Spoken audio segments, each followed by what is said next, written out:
सत्तेचा या महाराष्ट्रातल्या सत्तेच्या चाव्या तुमच्या हातामध्ये घ्यायची लढाई आपल्याला परत 6 वर्ष लढायची आहे. म्हणून तुम्ही म्हणणार उत्तमराव गोपीचंद एकदा आले परत गेले असं होत नाही. तुम्ही जेव्हा जेव्हा बोलवाल तेव्हा तेव्हा आम्ही येऊ. तुमच्यावर जर कोण अन्याय करत असेल तर आम्हाला सांगा. त्याला महाराष्ट्रामध्ये फिरू देत नाही एवढी ताकद आपल्या पोरांच्या अंगामध्ये आहे. तुमच्यावरती अन्याय करत असेल व्यसनापासून दूर राहावा. या खंडोबाची शपथ घेऊन घराकडे जावा. जी पोरं दारू पितायत, जी पोरं गुटखा खातायत, जी पोरं मावा खातायत, घरी गेल्यानंतर आई बापाशी भांडणं करतायत, बायकोशी भांडणं करतायत, दारू पिऊन चुलीत पाणी वाजताय, त्या पोरांनी खंडोबाची शपथ घेऊन घराकडे जायचं. येथून पुढच्या काळामध्ये ही व्यसन करणार नाही, मी काय सुद्धा खाणार नाही, मावा गुटखा तंबाखू दारूला मी हात लावणार नाही, सिगारेटला हात लावणार नाही. कारण मी सांगतोय म्हणजे मी ते करत नाही म्हणून मी तुम्हाला सांगतोय.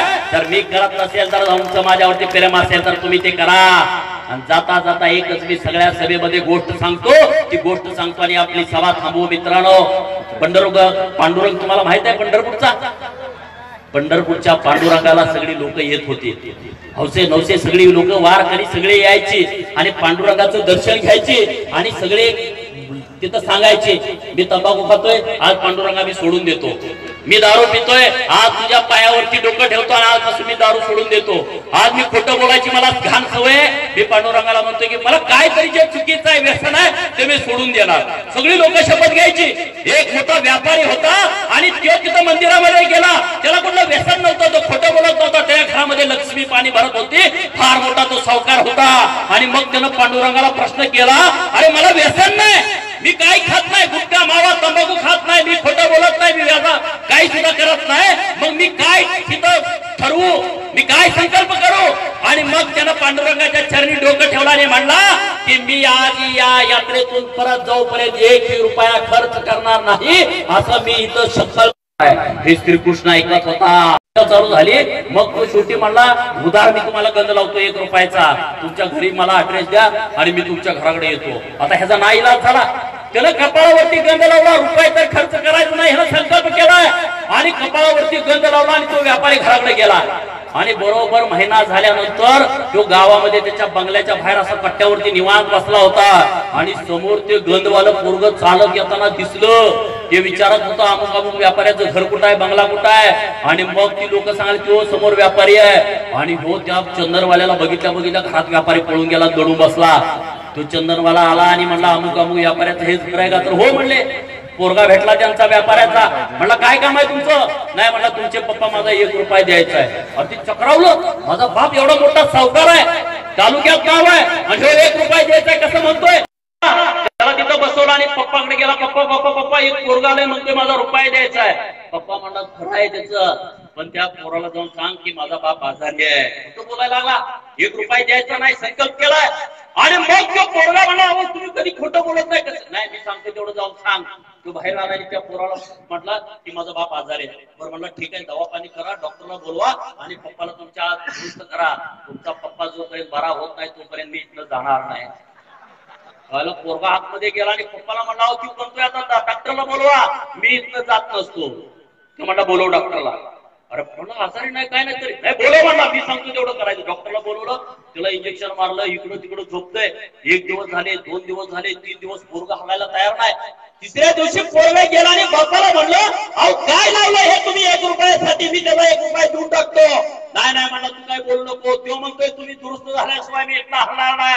आणि मग बाप पोराला म्हणला त्याला जाऊन सांग की बाप बेला म्हणून. पोरग बाहेर आलं, काय म्हणलं तुम्ही काय बोलताय? नाही तू जाऊन सांग. बापा पुढं पोरग बोलून आला आणि त्याला म्हटला माझा बाप मेला. अरे तुम्हाला अरे दादा लय वाईट झालं.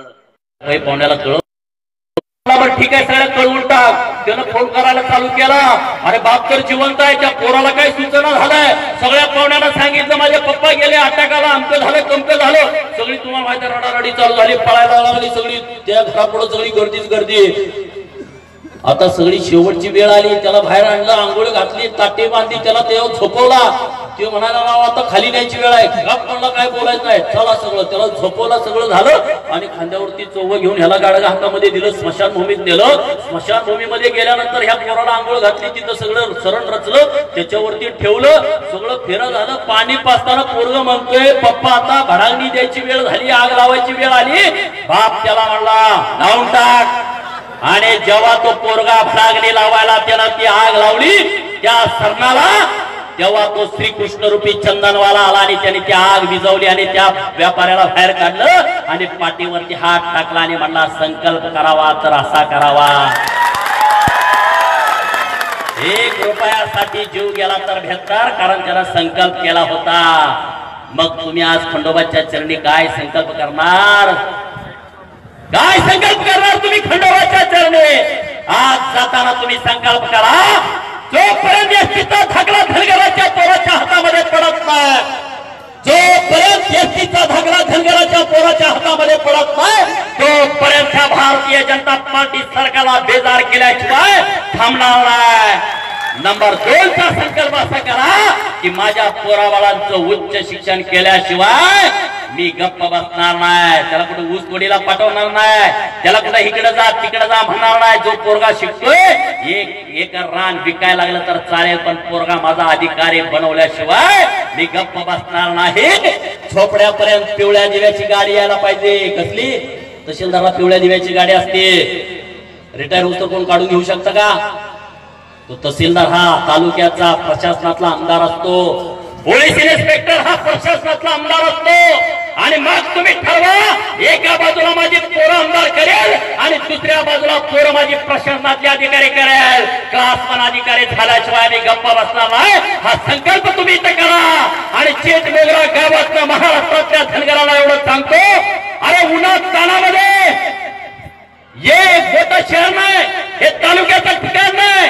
चीट मोगरा नावाचं एक छोटंसं गाव आहे नांदेड जिल्ह्यातल्या तिलोरी तालुक्यातल्या. इथं जर इतका धनगर गोळा होत असेल तर मुंबईमध्ये जायची तयारी महाराष्ट्रातल्या सगळ्या धनगरांनी करावं. हे सरकार, अरे सरकार काय, सरकारचा बाप घरामध्ये येऊन धनगराच्या पोराला सर्टिफिकेट देईल. पोरगा गेला का नातू माहित आहे ना, आजोबा बी आमदार. आपल्या घरात पोरं जन्मल्यावर आपल्या आया काय म्हणते, नाव ठेवताना बारशाला नाव ठेवताना नाही तुम्ही एकत्र येऊन पोरग पाळण्यात टाकून दोरी वडत, कुणी गोविंद म्हणा, कुणी गोपाळ म्हणा, कुणी गोविंद म्हणा, कुणी गोपाळ म्हणा, त्याचं नाव ठेवता. पण या प्रस्थापिताच्या घरात पोरग जन्मलं तर माझ्या आयानो तिथल्या बाया कुणी गोविंद म्हणा, कुणी गोपाळ म्हणा म्हणत नाही. त्या काय म्हणते, कुणी आमदार व्हा, कुणी खासदार व्हा. कुणी आमदार व्हा, कुणी खासदार व्हा, कुणी राज्यमंत्री व्हा, कुणी कॅबिनेट मंत्री व्हा, कुणी मुख्यमंत्री व्हा, कुणी उपमुख्यमंत्री व्हा. आणि मोहिते पाटलासारखी 10-12 पोरं घरात असतील तर कुणी सभापती व्हा, कुणी उपसभापती व्हा आणि दुसऱ्याच्या घरावरती नांगर फिरवा, असं ते तिथं म्हणते. म्हणून इथून पुढच्या काळामध्ये या महाराष्ट्रातल्या 268 प्रस्थापित घराण्याच्या छातारावरती नाचण्यासाठी तुमचा जन्म झालाय मित्रांनो. तुम्ही नाचा, थया थया थया आणि यांना नेस्त नाबूद करा. एवढंच या कार्यक्रमाच्या निमित्तानं तुम्हाला सांगतो. एसटीचं सर्टिफिकेट घेतल्याशिवाय अखेरचा लढा थांबणार नाही मित्रांनो. राज्यभर आम्ही फिरतोय, पायाला फिगरी बांधलेली आहे, आम्हाला कुठली पद नको, काय त्याची गरज नाही. पण एसटीचं सर्टिफिकेट मिळाल्याशिवाय हा लढा आपल्याला थांबवायचा नाही. आणि त्या लढ्यामध्ये तुम्ही सगळ्यांनी सहभागी व्हावं. जोरदार एवढं बोलतो. चिटमोगरा गावातल्या आणि या तालुक्यातल्या